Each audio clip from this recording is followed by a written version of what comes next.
عرض ادب دوباره خدمت بینندگان عزیز و همیهنان گرامی از طریق شبکه 3 سیما برنامه فوتبال برتر رو ملاحظه می‌کنید.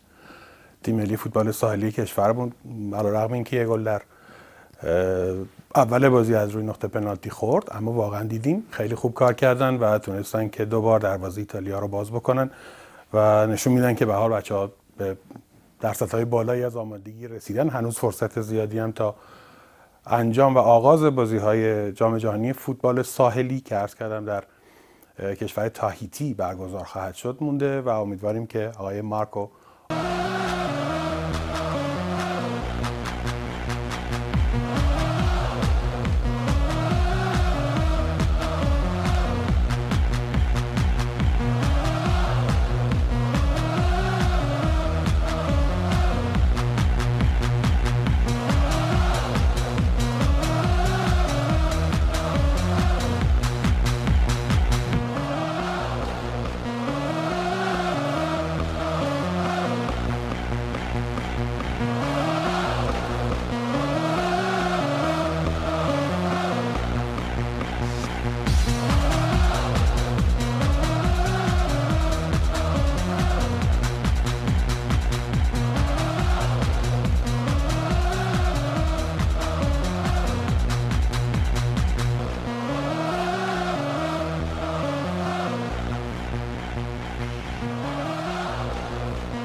خسته نباشید. خدمت بینندگان عزیز و همیهنان گرامی عرض میکنم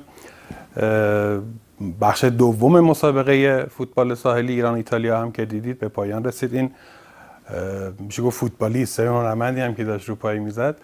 عرض کنم که یکی از واقعا کسانی که با توپ خوب کار میکنه، حتی شاید مطلع باشید و منتظر باشید که میتونه حتی برج میلاد رو همینجوری توپ رو سر پله‌هاشو طی بکنه و بالا بره و در حال یکی از افرادی که هنرنماییش با توپ واقعا بی‌نظیره.